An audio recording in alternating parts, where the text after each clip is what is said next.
So you wanna go to war with me? You're talking like you think you're royalty. Wanna go to war with me?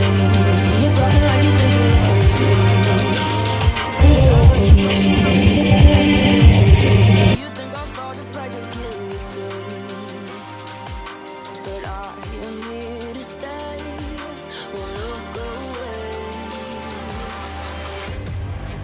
The storm is coming, so you better start running. No, you can't control, feel it in my bones. I'm coming for the, coming for the. All right, guys. Good morning. Happy, what the heck is today? Wednesday? God dang, it's cold here. I don't know about where you guys are at. Wednesday, February 19th, we are going to listen into the Cinemark fourth quarter and full year 2024 call here in about 20 minutes, but I'm going to read through it here. Haven't really looked at it other than the headline, so we're going to look through that. And in the meantime, we can chat and take whatever questions you guys have. Any of y'all that are up this early, good morning. Hopefully it's not cold as balls where you guys are at. 22 degrees here, unheard of. It was like 80 degrees here a week ago. Tech We Love, good morning. Yeah, I cover... Tech We Love, I cover all of the industry participants just because, hey, Cinemark and IMAX both report today. I forgot to check on Marcus Corp. That's another one I want to cover the live stream on. But if you're just invested in AMC, for example, this is an early preview of what kind of numbers to expect. And although I'm already getting asked on Twitter, how is Cinemark possible? How is Cinemark profitable? My gosh, guys, if you're 4 years into this play and you don't understand why Cinemark is profitable, you're not paying attention.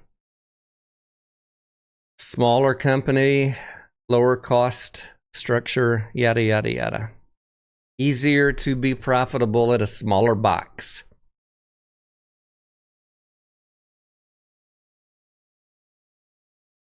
Good morning, Matt. All right, while we're waiting on this call, let's just read through a couple of the things they have here.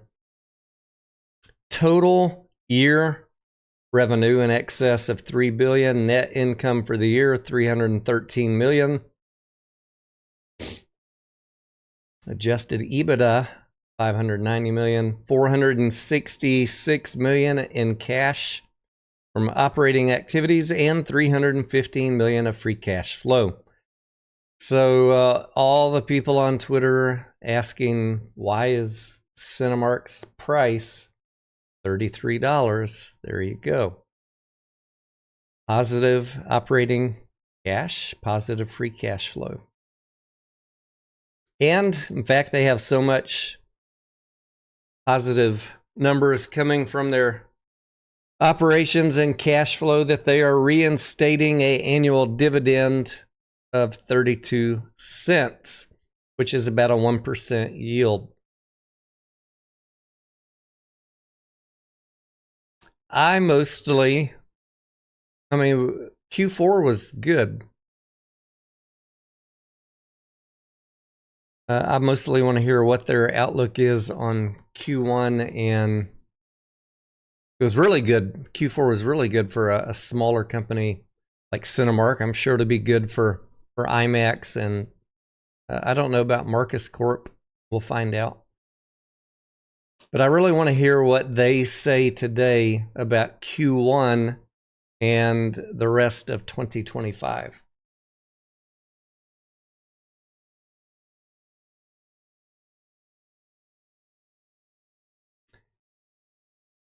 For the year, they entertained 51 million moviegoers, delivered domestic box that surpassed North American industry performance by 300 and 900 basis points relative to FY 2020 23 and FY19. International admissions performance outpaced Latin American benchmark by 100 and 700 basis points. All-time high food and beverage per capita of $5.96 for the year. Fourth quarter revenue, record high, $814 million. 27% increase year over year. Reported more than $3 billion of total revenue for FY 2024. That was flat with 2023, despite the headwinds caused by the strikes, which was, as you guys probably know, if you follow the industry, severely impacted last year's Q1 and Q2.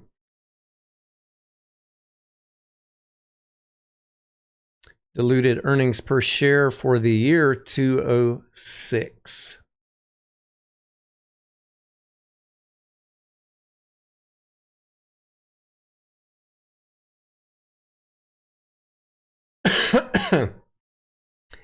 They say they further strengthened the balance sheet by retiring $156 million of pandemic-related debt and reduced interest expense on their term loan through repricing transactions that resulted in a 100 basis point rate reduction.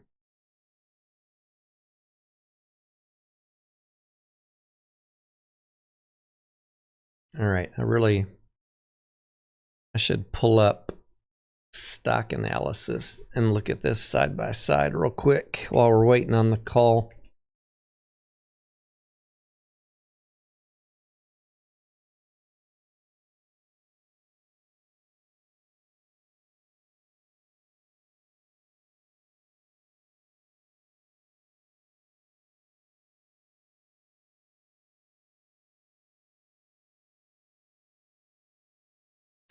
Total revenue for the 3 months was $814 million. I'm just comparing that here to this top line.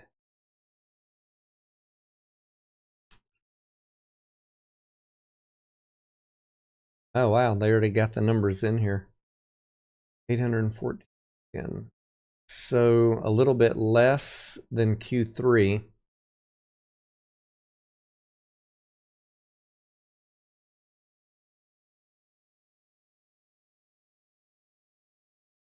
Net income was $51 million compared with a loss of $18 million a year ago. Just a little bit smaller.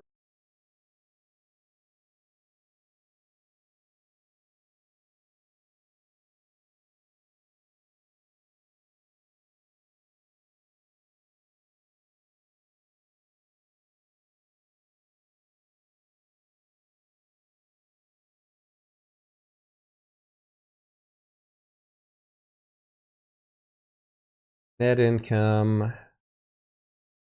revenue, operating income,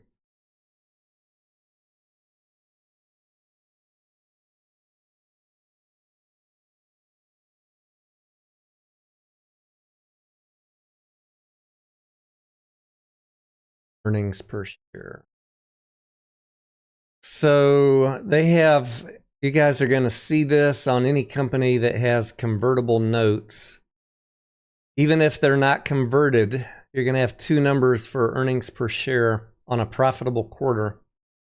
You'll have your basic earnings per share, and then they add in the potential of convertible notes. So, for example, you might see this on AMC, two different EPS numbers. That is the difference.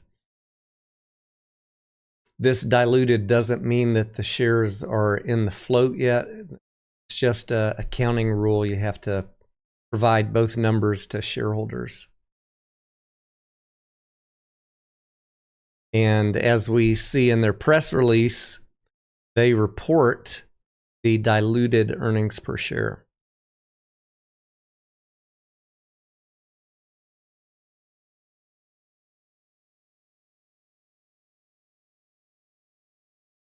Adjusted EBITDA, 159 million, compared with 79 million for the 3 months a year ago.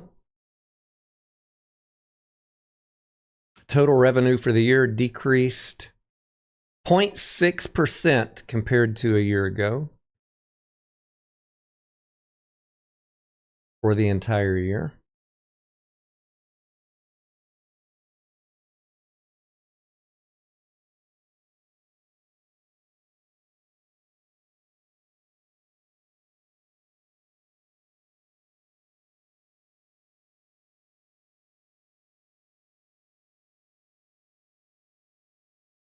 Net income for the 12 months was 309 million compared to 188 for the year before. Interesting. On flat box office, they had 100 and what is that? 130, 125, somewhere in between there. It's early. I'm still drinking my coffee.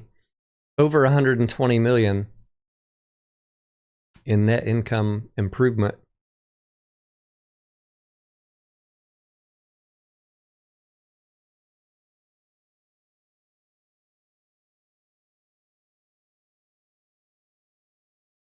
Matt asking, does Cinemark have high short interest? I think they do, and we believe that that is due to some hedging going on with the convertible bonds. So when those get resolved, I think that we will see that short interest.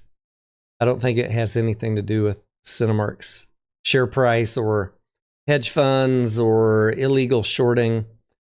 There is a certain amount of shorting that bondholders do.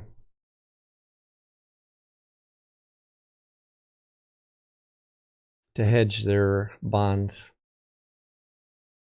Let's see if we can take a peek.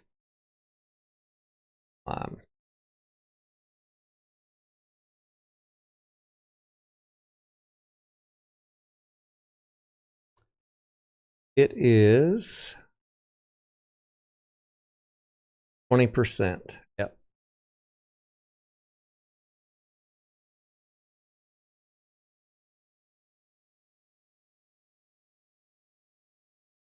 Jim says Cinemark reinstating a dividend will put more pressure on AMC to perform. I just wish, AMC would tell us anything about what they're doing to hold down cost. You guys already know that if you listen to me. I mean, we get it. The box office is not big enough to operate profitably. So I think we're all to the point we want to see hair on fire behavior from the executives of AMC to get cost under control.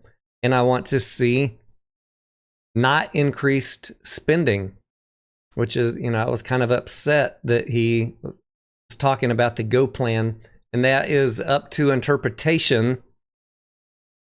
What did they mean by that, right? I'm upset about it if it is hinting that they're going to increase CapEx. If they don't increase CapEx, then I'll be copacetic.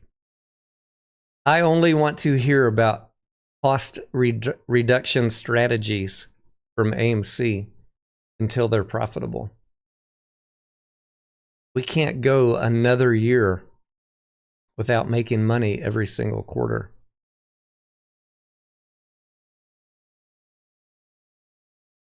Without free cash flow.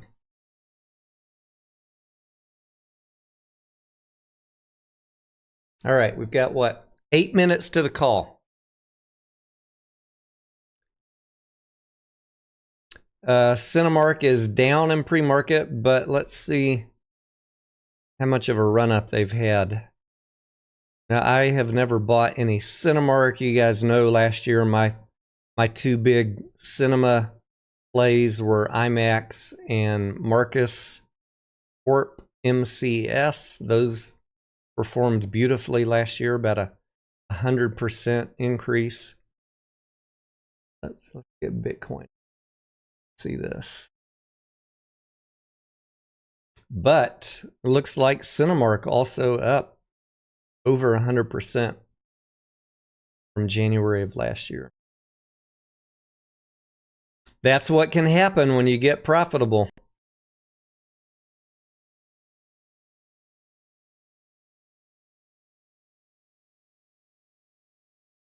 PE ratio, trailing 12 months, 21.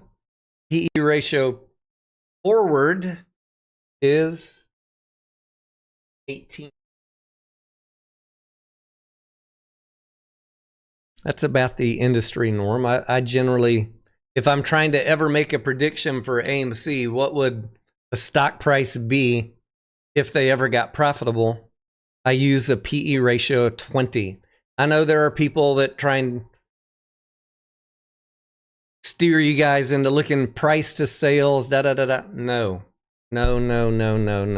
For AMC, no. PE ratio. Imagine a number that you think is reasonable for positive earnings and multiply it times 20. That will be my price target for AMC. I'm saying to you, imagine, I've got the models. I've already modeled what earnings will be on a profitable year. The question is, for AMC, the question is, when will that profitable year happen? Whenever those earnings are positive for the year, AMC will get a price target 20 times those earnings from the analysts. JP, good morning. Yeah, we're going to listen to Cinemark, their earnings call here in 5 minutes. We'll be listening to IMAX after the market closed today. And let me see when AMC's next week, of course. Let me see when Marcus Corp call is.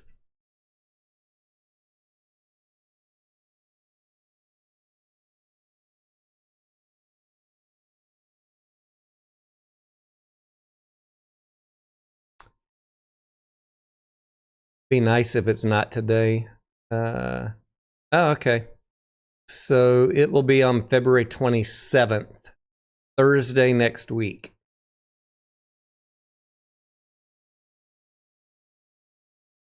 Marlon, hey, good morning. What is Cinemark doing differently? He says they have a lower cost structure, so it is easier for them to post a profit on smaller box office. Remember, AMC went on a go big strategy back in 2018, anticipating that the box office was going to be in a $11 billion range. And then the industry got rug pulled with COVID. And so they're not profitable. The industry must recover, or AMC must cut, or both, and maybe those lines intersect. AMC is cutting. They've cut, 100 theaters in the last few years? 1,000 screens? But the lines have not intersected yet for AMC.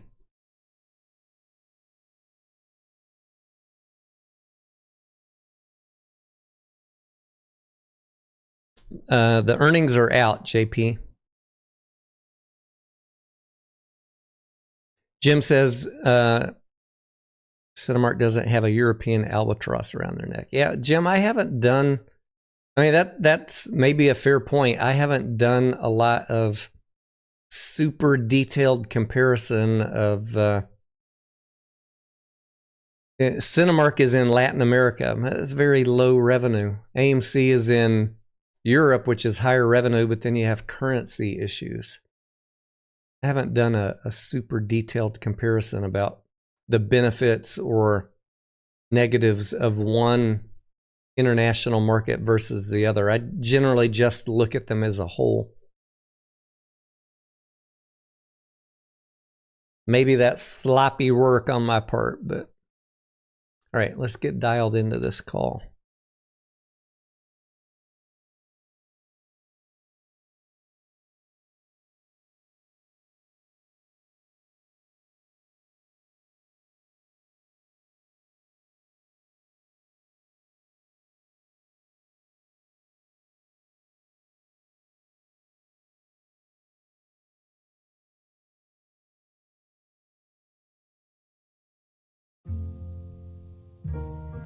Still got music. So we got 1 minute to go?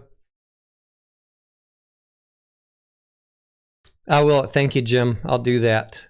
He says, look at AMC's international EBITDA close to zero for 2024 so far. I mean, yeah, could be. I will take a look at that. I'm gonna do obviously a wrap-up video for Cinemark for anyone who doesn't want to listen to this entire earnings call. I'll put out a 5-minute video. I'll do the same for IMAX tonight. And then we'll do the same for AMC. We'll listen to the live stream. I'll put out a 5-minute summary. And when I put out the summary, Jim, I will make sure I touch on that. Good point. Big Bag says CNK is no different than AMC other than it's 100% owned by institutions. Well, I would respectfully disagree. It's very different on cost structure. And the reason it's owned by institutions, you should be asking yourself that. Why is Cinemark owned by institutions and AMC is not? Because Cinemark is profitable, so institutions want to own it. AMC is not profitable. Institutions do not want to own it. You guys have this all twisted that they want to push up Cinemark because institutions own it. No. They own it because it's profitable. They don't own AMC because it's not profitable. And when AMC is profitable, institutions will flood in. People have gotten this all backwards. Like they're trying to punish AMC because retail owns it. No, we dove in while institutions avoided AMC. Really not more complicated than that.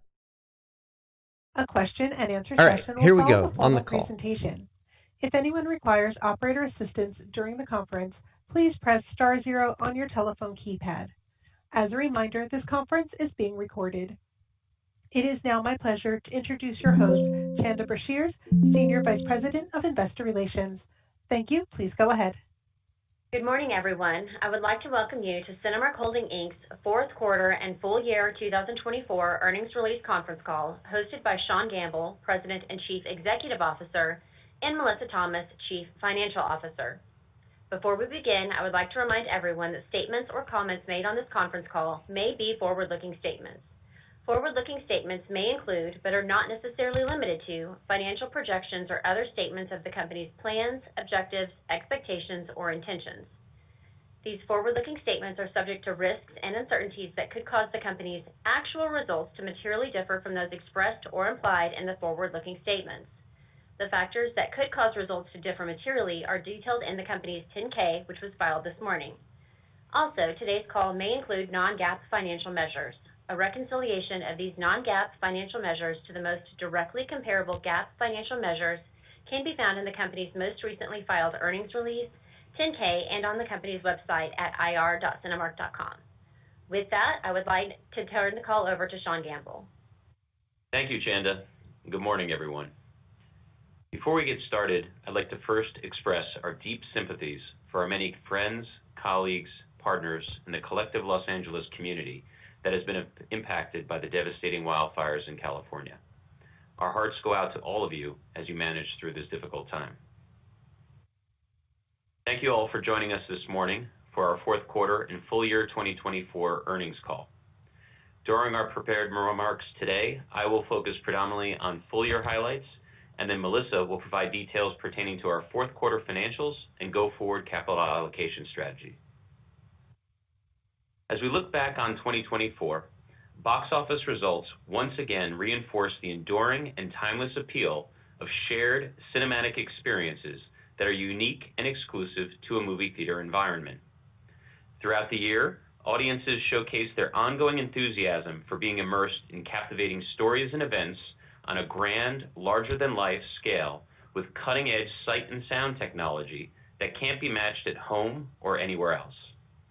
The collective enjoyment, elevated emotional impact, and deep lasting memories that are fostered by experiencing films in a communal, theatrical setting continue to accentuate the irreplaceable impact of this long-established yet ever-evolving form of entertainment.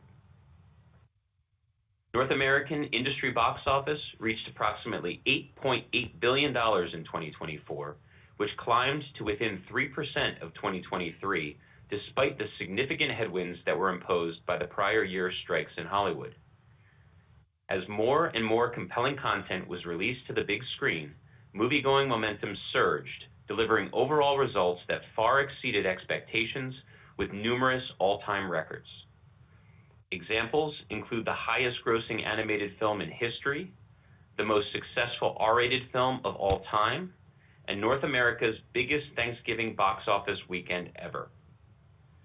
Furthermore, multiple franchise installments outperformed their predecessors, while legacy sequels tapped into nostalgia to unite generations, attracting both longtime fans as well as new audiences with a blend of beloved characters and fresh faces and storylines.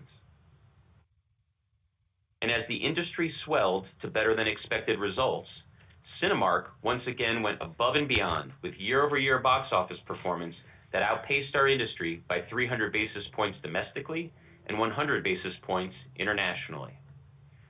We have now extended our outperformance trend to 14 of the past 16 years, and relative to 2019, our recovery since the pandemic now exceeds respective industry benchmarks by 900 basis points in North America and 700 basis points in LATAM.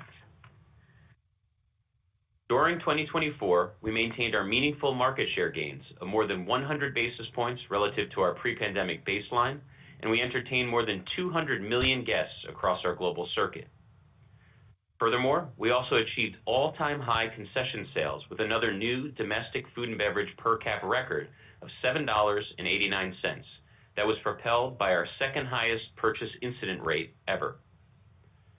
Altogether, we delivered worldwide revenue of more than $3 billion with $590 million of adjusted EBITDA and a solid 19.4% adjusted EBITDA margin that was flat year over year despite a 4% decline in attendance.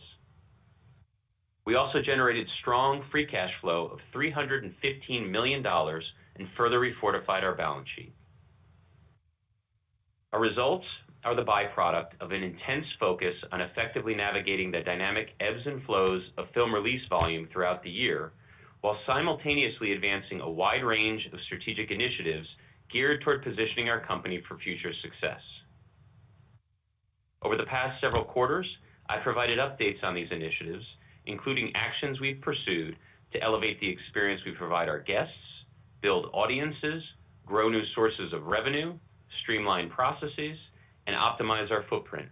And this morning, I thought I would share a brief full-year recap.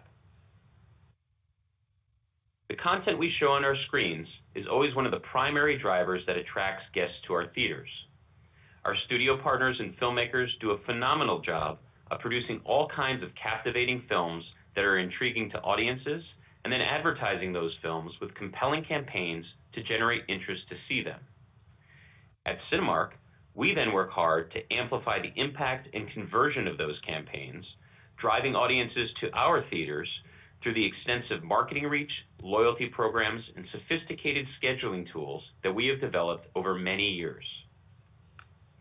We now have more than 30 million addressable contacts across our global circuit to whom we send weekly calls to action to stimulate ticket sales. Utilizing purchase history and expressed interest, our emails, push notifications, website, and app automatically tailor communications with millions of unique variations to increase their effectiveness by making them highly personalized, relevant, and appealing. We also have established a wide social and digital outreach that generates billions of impressions each year with increasing engagement that has driven a heightened connection and affinity to our Cinemark brand. Our loyalty programs also deliver significant impact in boosting awareness of upcoming films and increasing movie-going frequency.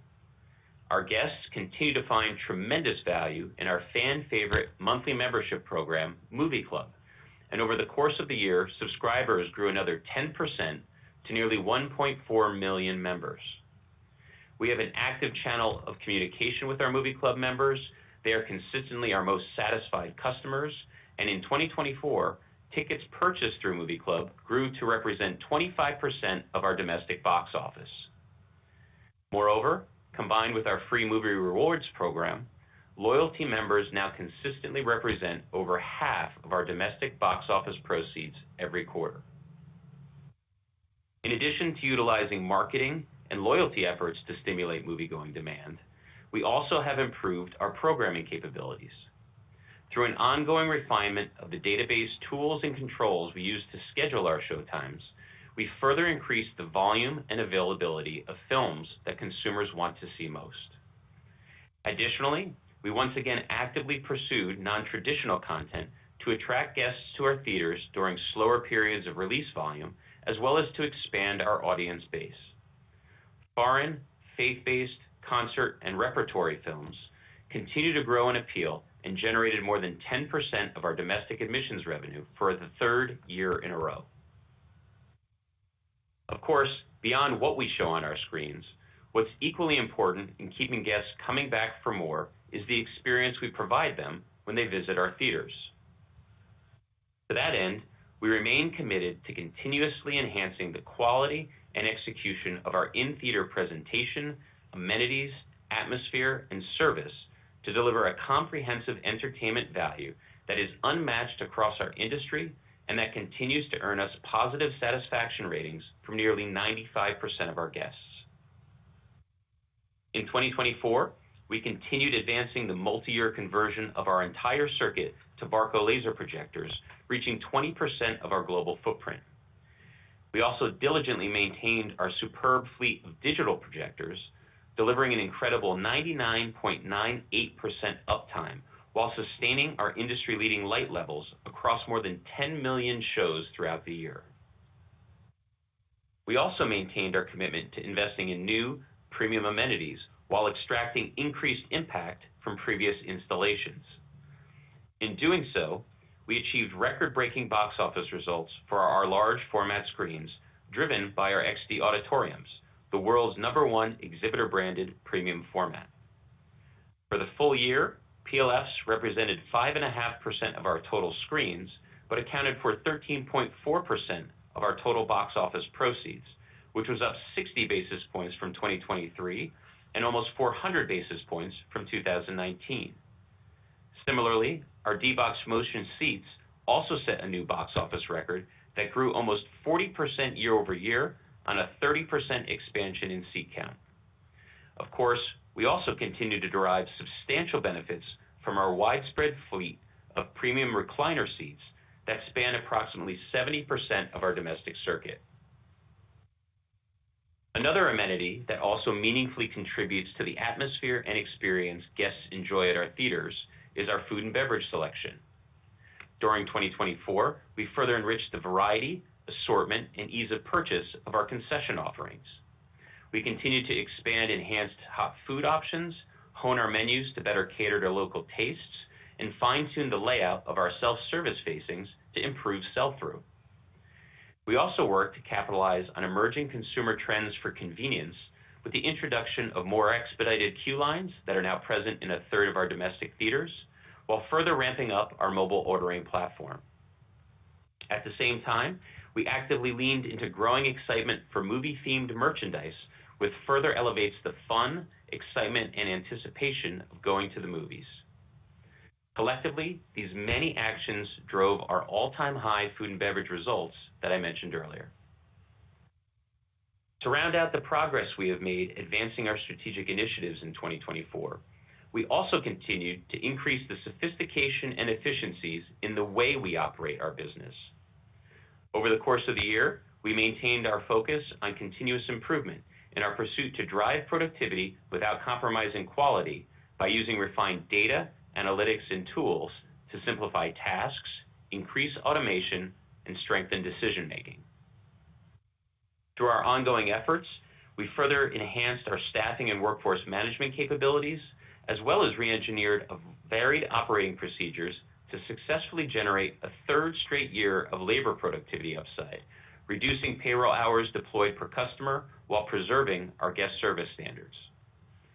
We also strengthened our overall sourcing and procurement practices to more aggressively pursue product alternatives and cost deflation as we work to combat ongoing inflationary pressures on theater amenities and services, cost of goods sold, and utilities.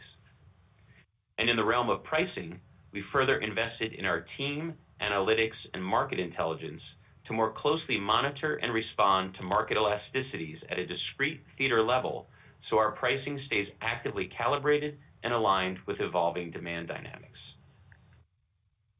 All of these actions provided significant impact in helping us to maintain our strong margins in 2024 that were consistent with 2023 despite the attendance headwinds caused by the strikes. Moreover, we believe they will continue to afford us ongoing benefits as we move forward. I'd like to commend our exceptional Cinemark team for their outstanding determination, skill, and agility to deliver yet another year of stellar results, while continuing to make significant advancements in positioning our company for long-term prosperity. As we turn our attention to 2025 and beyond, we remain highly optimistic about what the future holds for Cinemark and theatrical exhibition. After a relatively light first quarter, the 2025 release schedule for the balance of the year continues to reflect a nice spring back to the recovery trajectory our industry was following prior to the 2023 strikes in Hollywood, and 2026 is already looking like it will notch another step forward from there. As of today, a little over 100 wide releases have been dated this year. We expect that figure will likely grow to around 115 by year end, which is roughly 90% of pre-pandemic levels and represents a further improvement from the past 2 years that settled around 85%. 2025 hosts the most diversified slate we have seen since COVID, with a wide range of genres and varieties of films, both big and small, that truly offers something for everyone. There's action-adventure like a Minecraft movie, The Accountant 2, Mission Impossible: The Final Reckoning, Ballerina, F1, and Jurassic World Rebirth. Superhero films like this past weekend's heroic launch of Captain America: Brave New World, Thunderbolts, Superman and the Fantastic Four: First Steps. Family fare, including Snow White, Lilo and Stitch, How to Train Your Dragon, Smurfs, and Zootopia 2. Suspense, thriller, and horror titles such as Megan 2, I Know What You Did Last Summer, Conjuring Last Rites, and Saw 11. Comedies like Mickey 17, The Phoenician Scheme, and A Naked Gun reboot. Faith-based films, including The King of Kings and the next season of The Chosen. Nostalgia plays like Karate Kid Legends, Freakier Friday, and Michael. Indian drama titles such as Warfare and Downton Abbey 3. And fantasy sci-fi spectacles that include Tron Ares, Wicked for Good, and of course, Avatar, Fire and Ash. The list in 2025 goes on. And then 2026's film slate is already jam-packed with new installments from widely popular franchises like The Avengers, Minions, Dune, Toy Story, Spider-Man, Shrek, Hunger Games, and Mario Brothers, as well as new original movies from filmmakers that include Christopher Nolan, Jordan Peele, and Steven Spielberg, just to name a few. We are thrilled to see the lineup of compelling content continue to build, with so many promising films on the horizon that have already been announced. As we consider the positive progression of film content over the next 2 years, one of our top priorities going forward is to fully capitalize on that resurgence, maximizing attendance, box office, and margin potential. To do so, we plan to continue driving actions to further refine our programming and showtime scheduling, while strategically leveraging our marketing, pricing, and loyalty capabilities, and aggressively pursuing concession sale opportunities. At the same time, we will maintain our focus on further advancing strategic initiatives to position Cinemark for long-term growth and success. This includes continuing to elevate the quality and value of the experiences we provide our guests, scaling up our investments to maintain and upgrade our circuit, pursuing revenue growth and diversification opportunities, and driving incremental productivity gains. And finally, all the while, we intend to maintain the operating discipline and prudence that have served us so well over the years and helped us build our advantaged market position. We will continue to actively focus on staying ahead of market trends, effectively navigating fluctuations in attendance, remaining disciplined with expense, cash, and investment management, and resolving our remaining COVID-related debt. We've made huge strides over the past years since COVID on account of the many actions we have pursued to establish new growth channels, develop enhanced operating capabilities, optimize our circuit, expand our market advantages, and strengthen our financial position. We believe Cinemark is in excellent shape in today's environment because of these efforts. Furthermore, we maintain a positive outlook for the future based on the current state of our company, the many opportunities that are directly within our control to drive incremental value creation, and the further industry recovery we anticipate overall. As such, we are thrilled to announce this morning that we have reinstated our cash dividend. This event marks another major milestone in our company's recovery from the pandemic and reflects the remarkable achievements of our sensational team to date, the confidence we have in the future prosperity and resilience of Cinemark, and our commitment to creating long-term shareholder value. I will now turn the call over to Melissa, who will provide added context on our fourth quarter results and capital allocation strategy. Melissa? Thank you, Sean. Good morning, everyone, and thank you for joining the call today. We were very pleased with our fourth quarter and full year 2024 operating and financial performance. Our success was fueled by industry results that far surpassed expectations and our Cinemark team's exceptional operational execution. In the fourth quarter, we entertained 51 million moviegoers across our global footprint, a significant increase of 26% compared with the fourth quarter of 2023, given the higher volume and increased scale of films. We grew worldwide revenue nearly 28% to a Q4 record of $814.3 million. Moreover, we gained leverage over our fixed costs with the increased attendance and benefited from the execution of our strategic initiatives, nearly doubling our adjusted EBITDA year over year to $156.9 million. We also expanded our adjusted EBITDA margin by 680 basis points to 19.3%. Domestically, we welcomed 32.6 million patrons, up 24% compared with the fourth quarter of 2023. We held our market share flat with the elevated levels we saw in Q4 of last year and maintained significant share gains of more than 100 basis points compared with the pre-pandemic period. Our market share was bolstered by a content mix that skewed more heavily towards family films, which tend to perform particularly well in our circuit, as well as our strategic initiatives. We also benefited from our ability to capitalize on alternative content opportunities during the slower October content period, which offset the impact of some of the capacity constraints we experienced during the crowded holiday season. Propelled by the higher attendance, our domestic admissions revenue increased 27% to $338.7 million. We were able to overcome last year's challenging comparison associated with the Taylor Swift The Eras Tour concert film and grow our average ticket price 2% year over year to $10.39. This growth was primarily driven by strategic pricing initiatives and higher premium format mix, particularly 3D penetration. We grew our domestic concession revenue a sizable 29% year over year to $259.7 million and delivered a record-setting fourth quarter per cap of $7.97. Our concession per cap was up nearly 4%, driven by strategic pricing, with incidence rates holding strong despite the outsized increase in attendance. Other revenue was $68 million, an increase of 35% year over year, primarily due to higher attendance, an increase in online penetration, and a one-time $6 million contractual payment received from a third-party service provider. Overall, our domestic operations delivered $666.4 million of revenue and $128 million of adjusted EBITDA, yielding a healthy 19.2% adjusted EBITDA margin. Shifting to our international segment, we entertained 18.4 million guests during the fourth quarter, representing a 28% increase compared with the same period last year. Notably, our fourth quarter international attendance reached 90% of 2019 levels, and our market share continued to meaningfully outperform the pre-pandemic period. Internationally, we delivered $67.8 million of admissions revenue, $53.7 million of concession revenue, and $26.4 million of other revenue in the fourth quarter.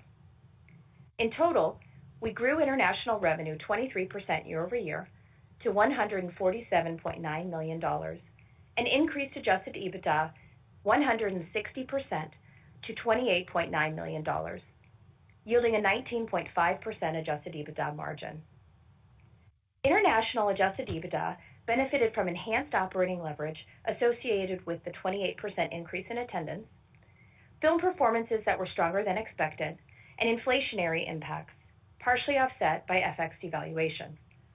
We continue to meaningfully benefit from our local team's significant expertise and long track record in effectively managing the intricate economic and political environment throughout our Latin American regions. Turning to global expenses, film rental and advertising expense was 58% of admissions revenue, up 440 basis points compared with the fourth quarter of 2023, due to an increased concentration of high-grossing titles and the overall mix of films, which is a dynamic we expect will persist going forward as the box office continues its recovery.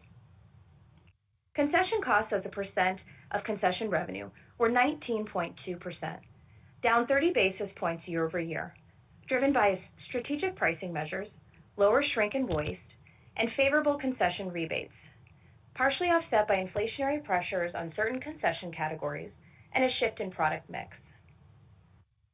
Global salaries and wages were $107.7 million, up 11% compared with the fourth quarter of 2023, due to higher payroll hours to accommodate the increase in attendance and expanded operating hours, as well as higher wage rates and employee benefits. These increases were partially offset by the impact of our labor productivity initiatives.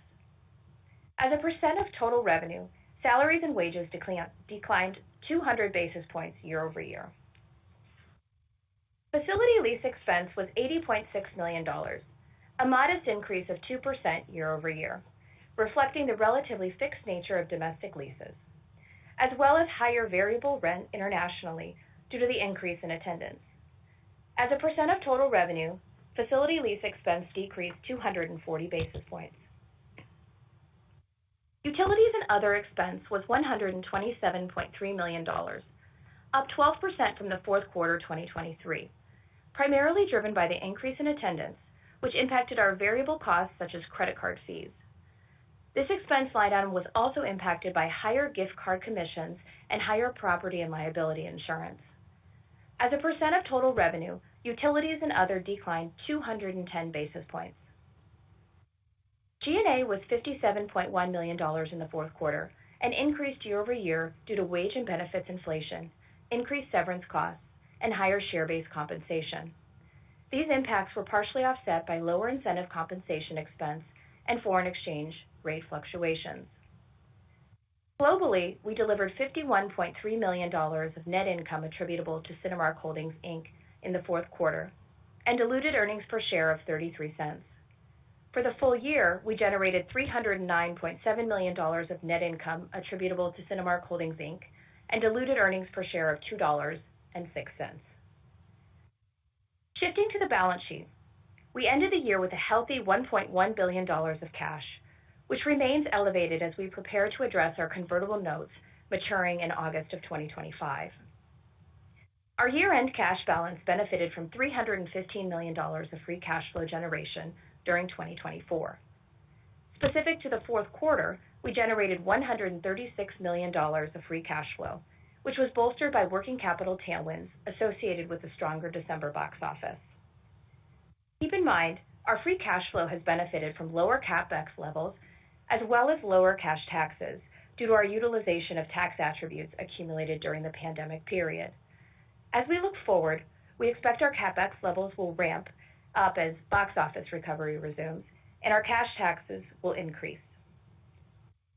Turning to capital allocation, As we have consistently stated, we have three pillars to our capital allocation strategy: strengthening our balance sheet, investing to position the company for long-term success, and returning excess capital to shareholders, with a focus over the past few years on the first two priorities.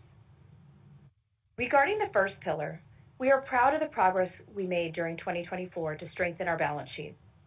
We paid down $156 million of pandemic-related debt, extended our maturities, and reduced the interest rate on our term loan through successful reprices, most recently in November, where we achieved a 50 basis point reduction. Furthermore, we maintained our net leverage ratio within our target range of 2 to 3 times, ending the year at 2.2 times net leverage. We continue to view our balance sheet as a strategic asset and a key differentiator for our company, providing us with the flexibility to invest in long-term growth and maintain the health of our circuit. Moving to our second pillar, pursuing strategic and financially accretive investments to grow and secure Cinemark's long-term success. In 2024, we spent $151 million on capital expenditures. Given the anticipated box office recovery and our intent to capitalize on that recovery, we are increasing our capital expenditures for 2025 to approximately $225 million. We expect to allocate roughly half of that spend towards maintaining a high-quality circuit and laser projector conversions, with the remainder to be spent on high-confidence ROI-generating opportunities, including new builds and other theater enhancements, such as recliners, premium formats, and food and beverage upgrades. While we intend to continue to prioritize the strength of our balance sheet and growth opportunities first and foremost, given the progress we've made on these two pillars, coupled with our expectations around Cinemark and the broader industry's recovery, we have reevaluated our near-term capital allocation priorities. For our third pillar, returning excess capital to shareholders, we are thrilled to share that our board of directors has authorized the reinstatement of an annual cash dividend of 32 cents per share, payable quarterly, representing an approximate 1% yield. Based on our outstanding shares, this equates to approximately $40 million annually. The first quarterly dividend will be payable on March 19th to shareholders of record as of March 5th. The reinstatement of our dividend underscores the health of our balance sheet, strength of our operational and financial performance, as well as the positive trends we are seeing in the industry's recovery. Beyond this, the repayment of our convertible notes remains our primary capital consideration in the near term. Once the convertible notes are fully addressed, our intent is to return a greater share of our free cash flow to shareholders through dividends and/or stock buybacks, provided our net leverage ratio remains within our target range of 2 to 3 times. The relative mix of dividends and/or stock buybacks will be determined over time. Our overarching goal is to maintain a balanced and disciplined approach to capital allocation that provides us with sufficient flexibility to capitalize on any future value creation opportunities that may arise, including M&A, while also mitigating risks. In closing, we are proud of our 2024 results and the strong positioning of our company. Our success enables us to confidently invest in the future of our business and prioritize shareholder returns, demonstrating our dedication to being good stewards of capital. As we look forward, we remain highly focused on continuing to generate strong financial and operating results while creating long-term value for all shareholders. Operator, that concludes our prepared remarks, and we would now like to open up the line for questions. Thank you. The floor is now open for questions. If you would like to ask a question, please press star 1 on your telephone keypad at this time. A confirmation tone will indicate your line is in the question queue. You may press star 2 if you would like to remove your question from the queue. For participants using speaker equipment, it may be necessary to pick up the handset before pressing the star keys. Again, that's star 1 to register a question at this time. Today's first question is coming from Chad Beynon of Macquarie. Please go ahead. Hi, good morning. Thanks for taking my question and congrats on reinstating the dividend. Sean, wanted to start with just concessions, maybe focusing on the U.S. You mentioned that this is a big driver of growth in the next couple of years. Obviously, the numbers that you've been putting up have continued to grow at record-setting paces. So Can you maybe just elaborate a little bit more in terms of what's going to drive the further growth? Is it incidence of purchase, just the overall consumer environment, which we've seen a nice improvement, particularly after the presidential election? So is it controllables or uncontrollables, and kind of how you see the CapEx helping grow that line? Thank you. Sure. Thanks for the question, Chad. Look, we've been thrilled with our continued food and beverage performance really over the years. I think the whole industry saw a big jump in food and beverage coming out of the pandemic. There was some question as to whether or not there would be a reset, and it really just established a new baseline from there, and we've continued to grow. I always look at food and beverage as a game of singles and doubles. It's a whole series of varied initiatives that ultimately drive the overall results that we've had. Everything from the assortment of what we're putting into our theaters to just kind of optimizing the way we lay that out, to new ways to ease purchase through the way we navigate lines in our theaters and the different types of forward-facing fixtures that we have in our theaters. Clearly, merchandise has had some big uptick over the last couple of years as well. So it's a whole range of things. Specific to your question on kind of incidence and pricing, I mean, that plays into it too. Like, we have our strategic pricing team that's not only working on how to best optimize ticket pricing based on elasticity, but the same goes for our food and beverage. So there's a component of that. But we do heavily focus on how do we drive incidence, and that tends to overall lead to the richest margins, and we still have seen the bulk of our growth over the last several years come from stimulating more volume through promotions, through just better fine-tuning what we're offering to guests, and some of those other things I mentioned just in terms of like the ease of purchase. So a wide range of things, and we've got a whole series of initiatives that are in motion to continue to try to sustain those types of increases over time. And Chad, just to provide a little bit of context on expectations for full year 2025, we are expecting to continue to grow our domestic concession per cap moderately year over year in 2025 with catalysts as Sean described. Great. Thank you both. And then as we think about the remainder of the content for 2025, obviously more, loaded in the last 3 quarters. Can you talk about how you're feeling about the spacing of content, and then just the breadth at this point of different genres, family-friendly, faith-based, action, et cetera, how you're feeling at this point for the rest of the year? Thank you. Sure thing. Well, as you kind of mentioned, we mentioned prepared remarks. The first quarter is a little bit later. I mean, in the conversations we've had with the studios, it would seem as though that could be just some residual impact from the Hollywood strikes. And then the rest of the year really gets moving along. As far as the spacing goes, I mean, there is more, we're seeing an increase in volume, as I mentioned, during the year. So while there are some pockets of content that are spaced out nicely with a great cadence, we do see a little bit more bunching up in periods of throughout the year.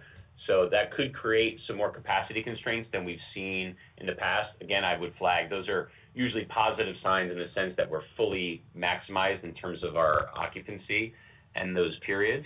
As I mentioned on prepared remarks, the types of content, we think it's one of the most diverse slates we've seen. So we think that has a lot to offer all types of audiences. So and based on, at least on paper, the films that we've seen and what materials have been released thus far, we're really optimistic about how these films will perform over the course of the year.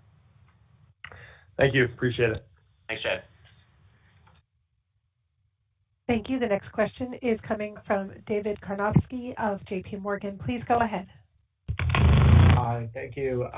Maybe just Melissa, following up on your capital allocation commentary, can you just clarify in the convert and how you intend to settle that with cash and or stock? And then you mentioned a buyback. I know that you might want to comment on this later, but maybe what would be the factors that would determine the mix of repurchases versus dividends over time?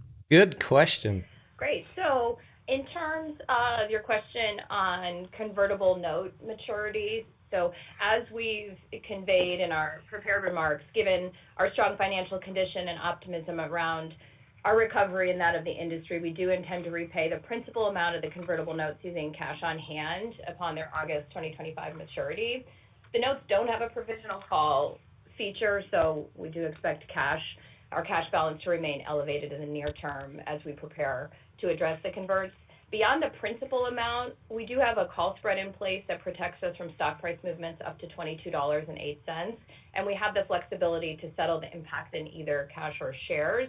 How we choose to settle any exposure above the principal amount will be contingent upon the extent to which the stock price exceeds $22.08, our cash on hand, and potential dilution considerations, among other factors. And so that's really the strategy there. We'll determine based on where the stock price is at that time, and we'll take the course of action that we believe is in the best interest of the company and our shareholders. With respect to determining the relative mix of dividends versus stock buybacks over time, that will really be based on the facts and circumstances that we see there. In terms of factors and the natures of buybacks in general, the things that we're going to consider would include, but not be limited to, our cash and liquidity, valuation, dilution management, and total ongoing returns paid to shareholders. But again, we'll evaluate that based on facts and circumstances available at the time. Okay. And then just on a separate topic, Sean, I'd be interested to get your thoughts on Netflix's agreement with IMAX for the Narnia film. You'll participate in this somewhat through your IMAX footprint, but wanted to get your overall view on the structure, and then whether you see an opportunity at some point down the line for a similar participating arrangement with your XD screens. Thanks.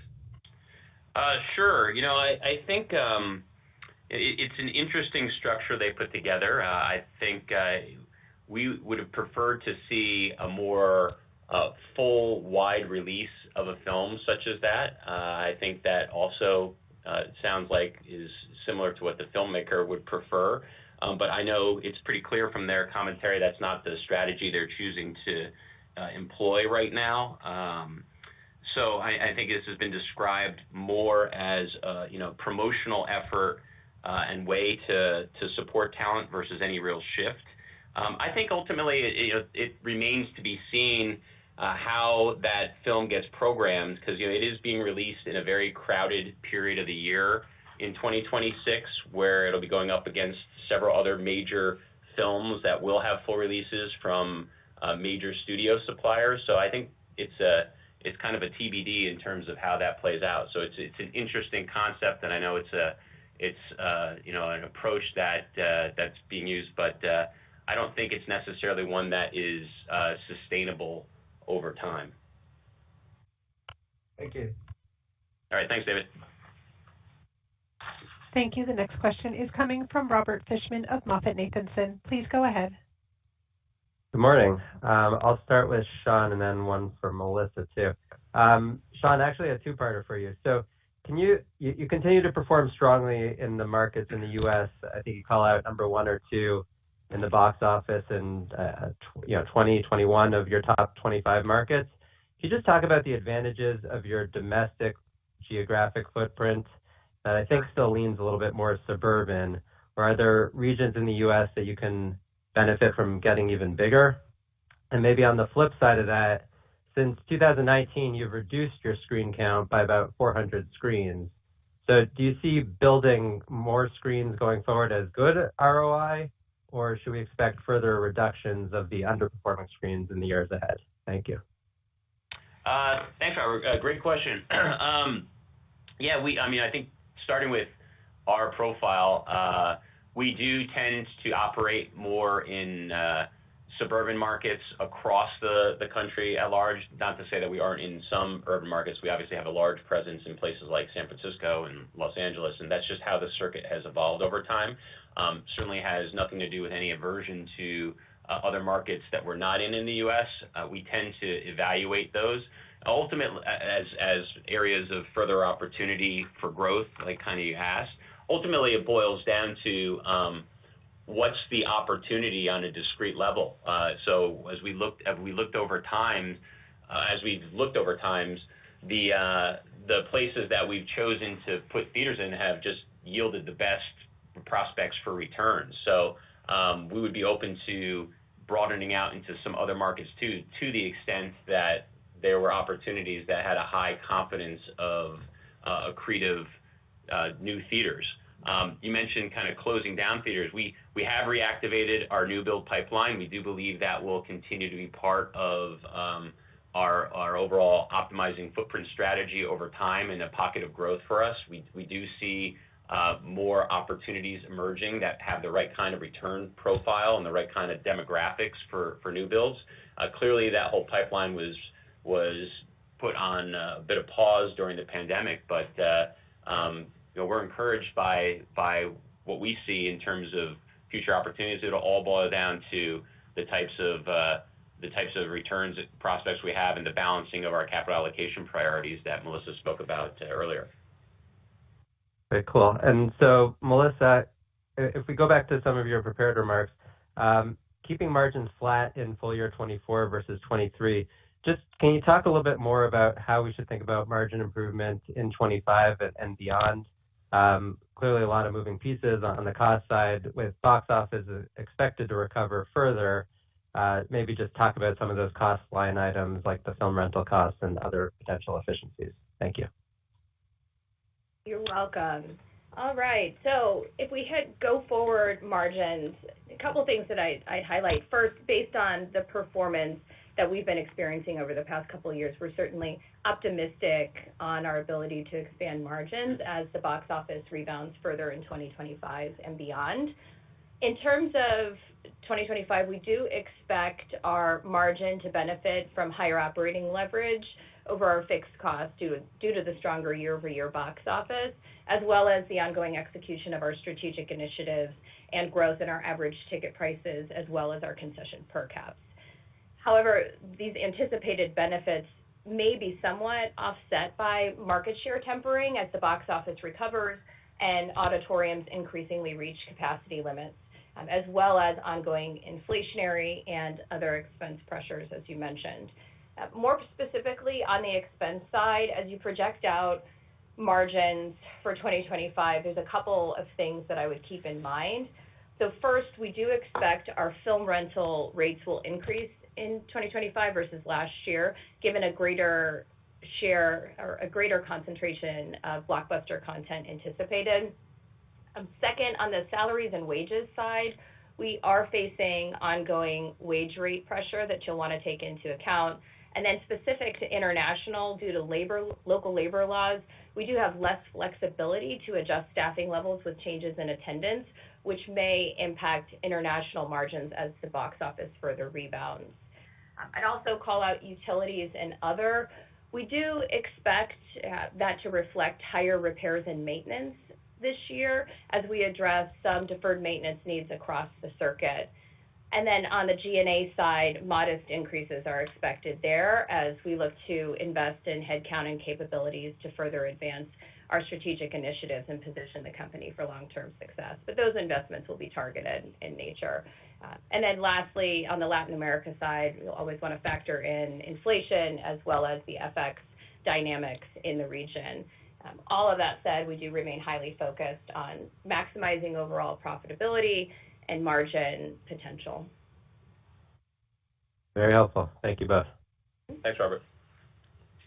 Thank you. The next question is coming from Eric Handler of Roth Capital. Please go ahead. Good morning. Thank you for the question. Melissa or Sean, maybe a variation on the last question. Cinemark pre-pandemic had a long track record of operating adjusted EBITDA margin, above 20%. Matter of fact, 10-year average was like 23%.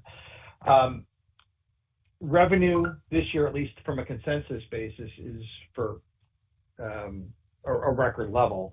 But how to get back to those normalized levels, do you have to see attendance sort of get close to record levels, or are there other levers that you can use to sort of get back there? I'll take that one, Eric. So it's worth noting that pre-pandemic margin rates benefited by about 200 basis points from dividends received from NCM and DCIP, which will not recur on a go-forward basis. As we think about levers to drive margin expansion going forward, attendance is certainly the biggest, attendance in box office. Those are going to be the biggest drivers of that margin expansion. But outside of that, market share, our ability to sustain market share or grow market share, as well as the average ticket prices and concession per caps, the extent to which we grow that, those are going to be key factors. And you've seen us have success, particularly on the food and beverage side, kind of shifting the mix of business towards food and beverage, which is higher margin. And then outside of that, it's really going to be offsetting cost pressures that we're facing. And we have many initiatives in place, whether it be revenue generating, productivity driving, or cost mitigating, to look to continue to expand margins. But there certainly are some posts and takes on the expense side that are headwinds for us.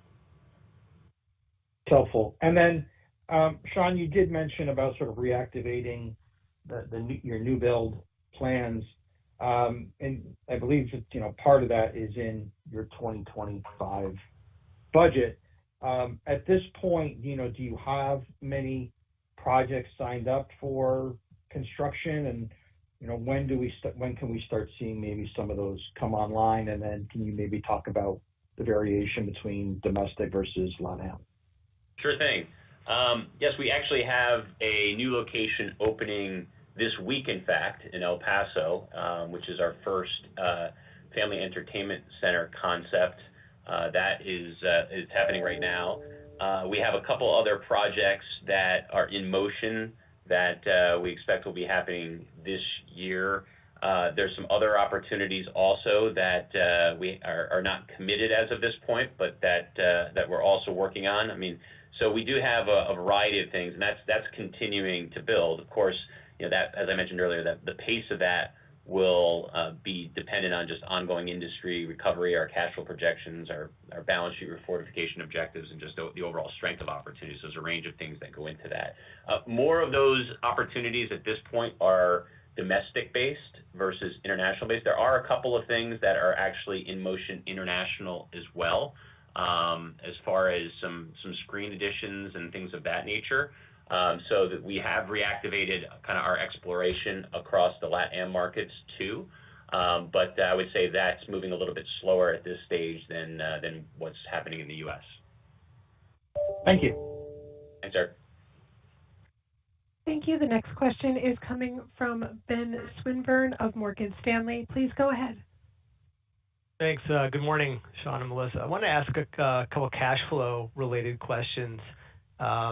Melissa, I don't know if you can help us with cash tax rate in 25. I think it was about 18% of book income in 24. I know you said cash taxes would grow, but I presume that's partly because, or entirely because income's going to grow.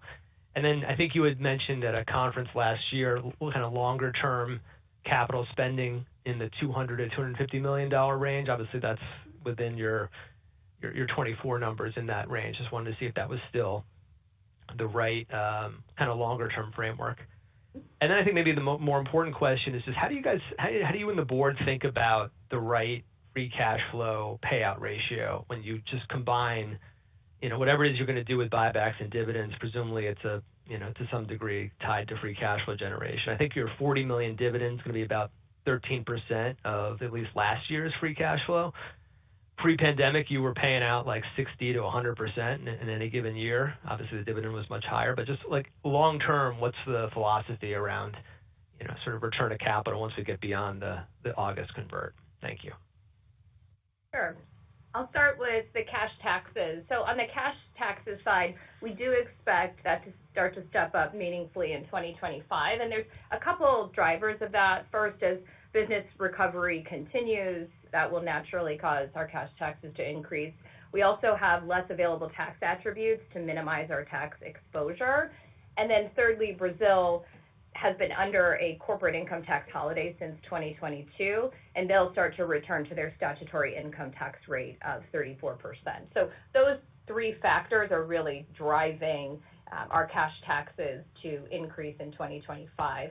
As you step back and look at where effective tax rate will land, we think on a normalized basis that will begin to return closer to 30%.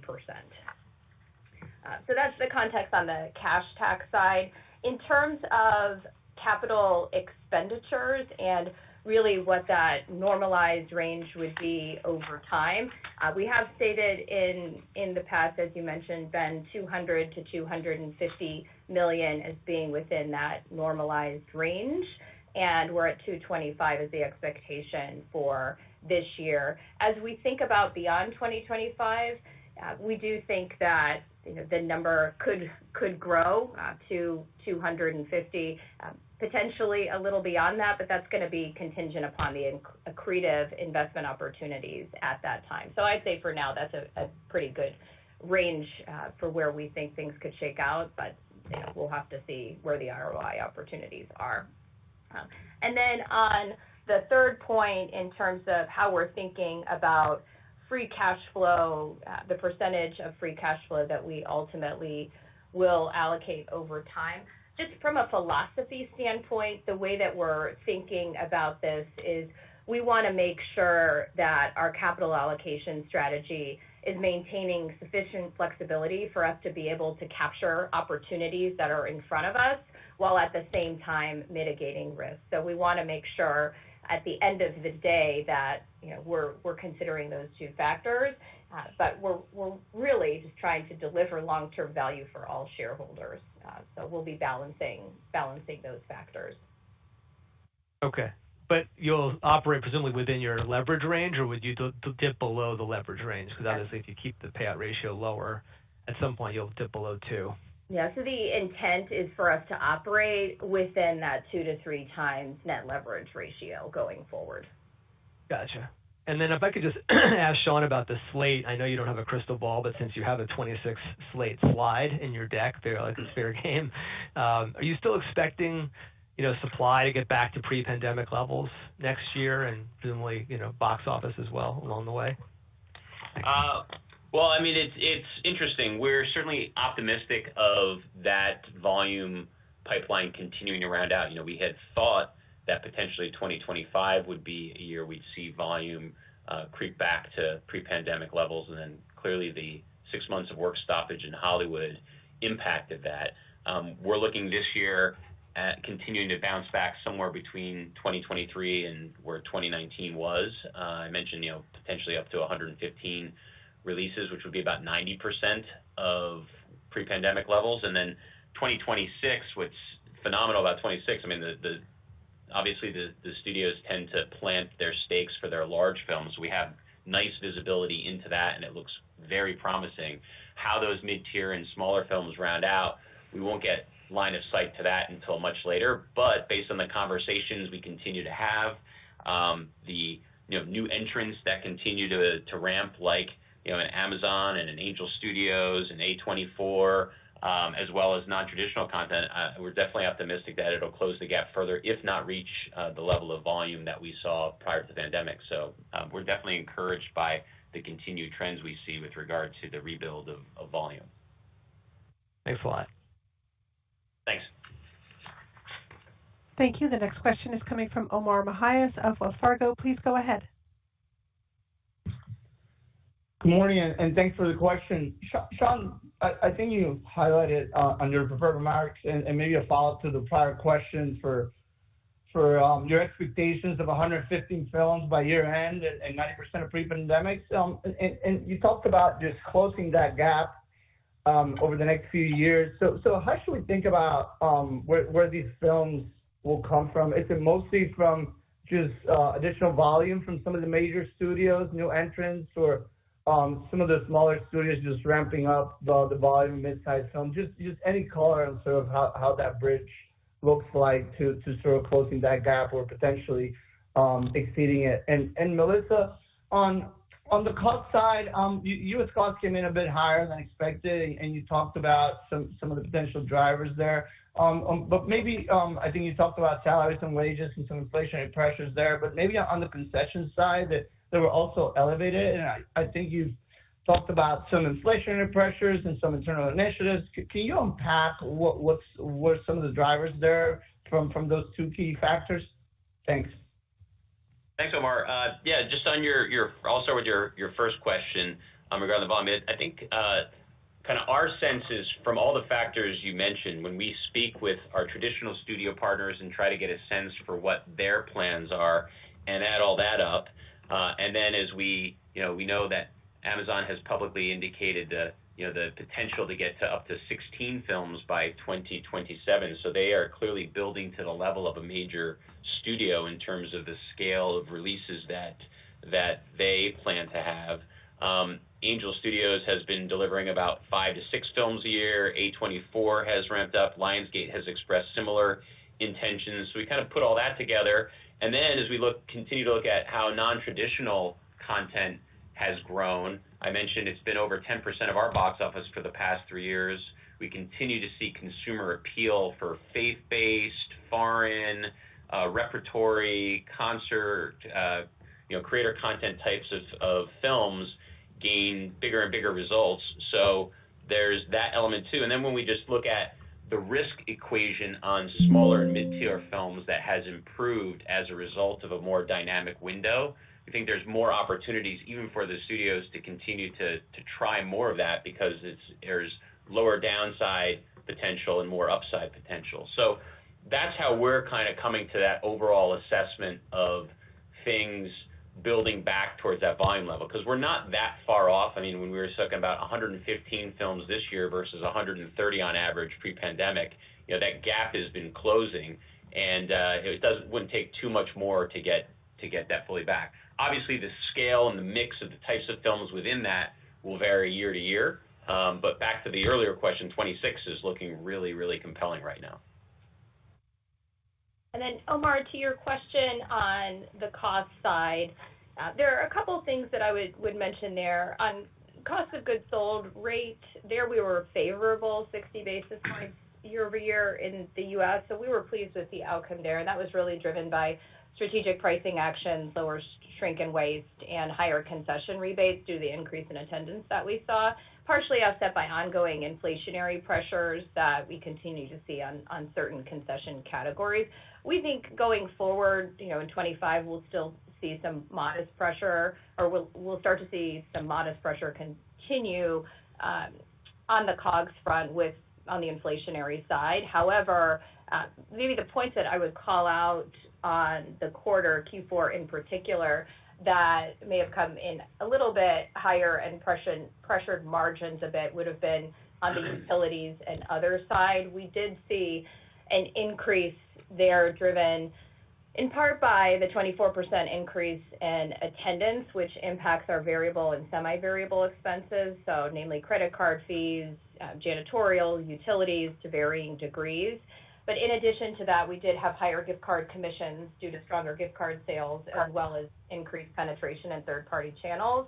We also saw on the fixed cost side some impact due to higher property and liability insurance. So that contributed to the increase there. So that is something that on utilities and other we do think will remain elevated as we move into 2025, particularly as I mentioned earlier, that we are going to be leaning into and addressing some deferred maintenance on the R&M side across the circuit. So and we expect that to be around $8 to $10 million of a headwind in 2025. Very helpful. Thank you. Thanks, Omar. Thank you. The next question is coming from Patrick Scholl of Barrington Research. Please go ahead. Hi, good morning. I just have a question on ticket pricing and how you're kind of approaching that, the strong 2025 and 2026 slate. And I guess also sort of like in the context that you mentioned of maybe giving back some of that market share gain as you kind of are at your kind of like as you're kind of closer to your capacity limits. And then maybe like with a stronger slate, how like filling in the gaps in the slate and whether alternative content needs like a little bit more marketing to stand out, and how you approach kind of supporting that side of the film slate. Okay, I'll take the average ticket price question to start. So in terms of 2025, we expect modest growth in our average ticket prices domestically for full year 2025. That will fluctuate quarter to quarter based on film mix. In terms of the primary drivers, strategic pricing opportunities continue to be a tailwind for us, as well as growth in premium format mix, including XD, D-Box, and 3D, given the expected strength of the film slate. Keep in mind on the international side that we do expect ticket prices to face some continued pressure from FX dynamics in the region, with some offset from inflationary price increases. Country mix is typically a factor as well. But we continue to leverage data and analytics to really lean in and find the optimal pricing that's going to maximize overall attendance as well as box office. With respect to your question on alternative content marketing, I'll take that one. With regard to alternative content marketing, it's interesting. In some ways, the non-traditional content is in some ways easier to target market because they tend to be a little bit more niche focused audiences with established channels to reach them. So you think of like a concert film, usually the artist has a broad base of followers that you can tap into. Foreign films, similar, they're usually looking for those kinds of things more proactively. Faith-based films, same fold. They have their kind of different channels that they get to those audiences well. So all of those films always have the potential to cross over as you look like a Sound of Freedom or something like that when it gets a bit more mainstream, and on occasion they'll follow the distributors of that content will follow a more traditional marketing campaign. But generally speaking, through their channels where they have direct connectivity to their consumers as well as supplemented with our own marketing channels, that's basically the way we're kind of getting to these audiences and how they're finding this content. Does that hit on what you were asking, Pat? Yeah, thank you. Thank you. The next question is coming from Mike Hickey of Benchmark. Please go ahead. Hey, Sean, Melissa, Shanda, thanks for taking our questions and congrats on the quarter and your dividend. Just two from us. Clearly, the domestic growth opportunity, Sean, for 25 and 26 is pretty obvious. Good tailwinds here in terms of film volume, variety, et cetera, everything you pointed out. Maybe less obvious is how you think Latin America will perform over the next couple of years, and whether you think that region for you is sort of a plus or minus to the growth in revenue and margin that you see from your domestic business. Sure. Thanks for the questions, Mike. Latin America, we've been really pleased with the performance in Latin America. I mean, obviously the financial results and just the recovery of the region as a whole, I would say, is actually pacing ahead of the U.S. at this stage. For a while during the pandemic, it was lagging, but you look at certain places, even Argentina, with everything that has gone on there recently economically, the recovery of moviegoing has been one of the strongest that we've seen around the world. So we look at just the moviegoing behavior of consumers is really strong. The way we've been able to enhance the performance of our business there, similar to the U.S., has been really strong. And as we look ahead, we continue to just see positive signs about where that region is going. I mean, there has been no loss of interest in going to movies. That moviegoers in that region tend to over-index in the volume of the level of consumption that they have. So we still think the overall fundamentals of Latin America look positive and are positive for our business. Good to hear, Sean. Second question on Movie Club. It seems like every quarter you've got great data to share. I think you said maybe 25% of your admission and revenue is now from Movie Club. I think that's up, trending higher. I guess thinking forward here, how do you sort of maximize the value of this loyalty program, and how important has it been in terms of sort of achieving some of your strategic goals in terms of retention, when you think about market share and reoccurrence of attendance, which obviously is key to your growth and in your concession sales, which have been a huge success. Thanks, guys. Sure. Well, yeah, I mean, it's a very important program for us that has had a tremendous amount of success. I mean, as you kind of hit on, some of the goals that we seek through that is, number one, it keeps audiences coming to Cinemark. These are very loyal consumers to our business. They derive a lot of value from the program overall, and as you mentioned, we can continue to see the ratio of box office that they represent grow year after year. We've also seen that the program has helped stimulate increased movie-going frequency and food and beverage consumption in both cases. So when we look at consumers' behavior prior to joining the program and after joining the program, we see both of those tend to grow.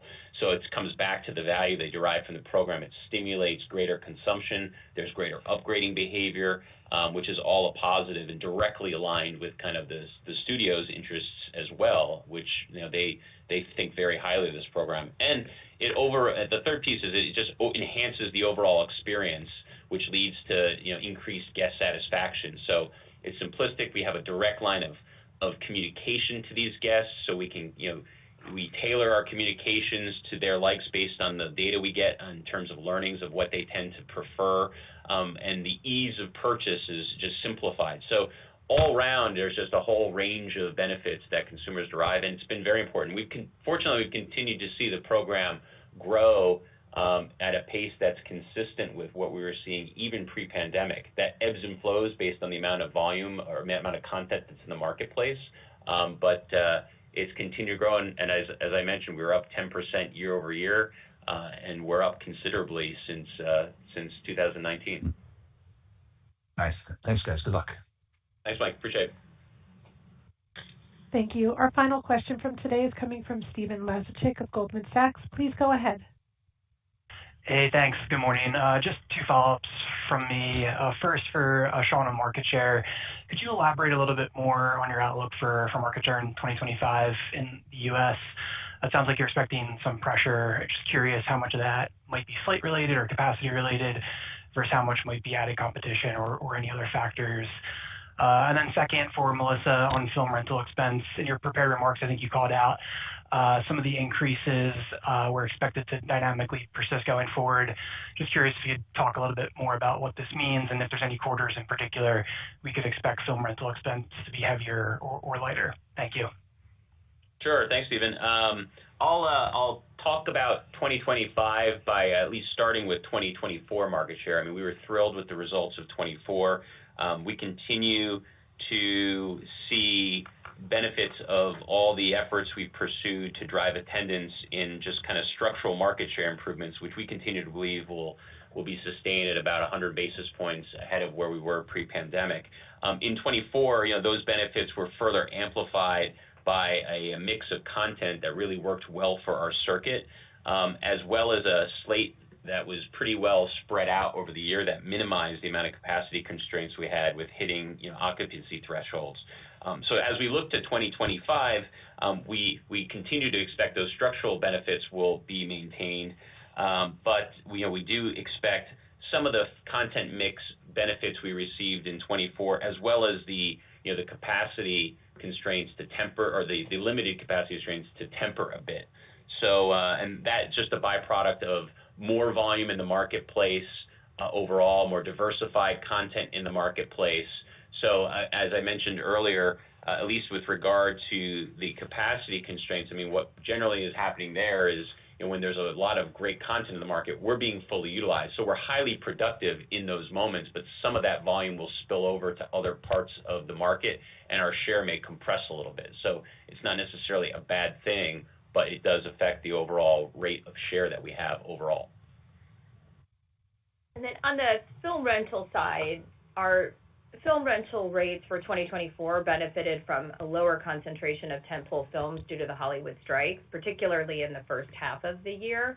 So as blockbuster content resurged in the second half, what we saw is box office concentration increase, as did our film rental rates.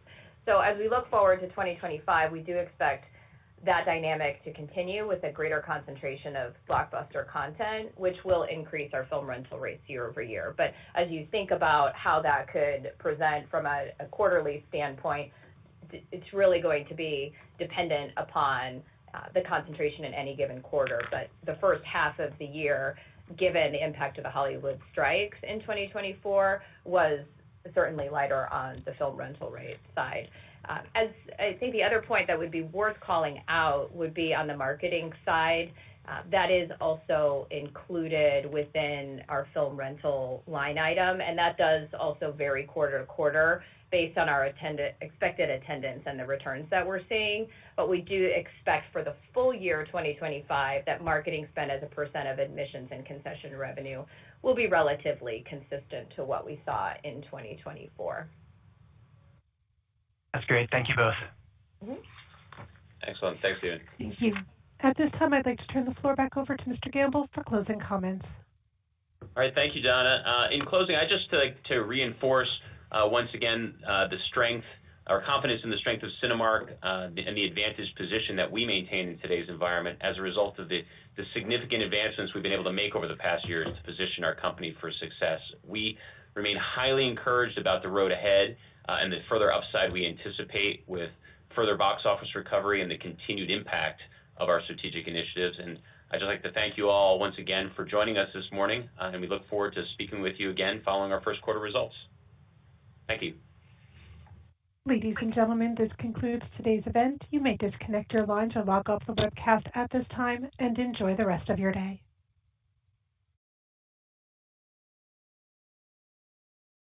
Well, unexpected sell-off on really good news. Cinemark down almost 13%. I see the other Cinemarks right here. We have AMC down almost 4%, IMAX down almost 2%, Marcus Corp MCS down over 2%. I don't know why they're selling off. I mean, that was a pretty good call. Good outlook for the year. Now at down 15%. Holy shit. All right. I don't know what I missed in that call. Is the rest of the market tanking? Not really. If you are just joining in, I'm going to do a recap video later today. 5-10 minute video going over Cinemark's results. And don't forget, after the market closes today, IMAX will be reporting their earnings. I'll have a live stream where we can listen into the call on that. So I will see you guys after the market closes. For the members of the channel, I will be in Discord for the rest of the day as we watch this market day unfold. Stay warm out there, ladies and gentlemen. See ya after market close.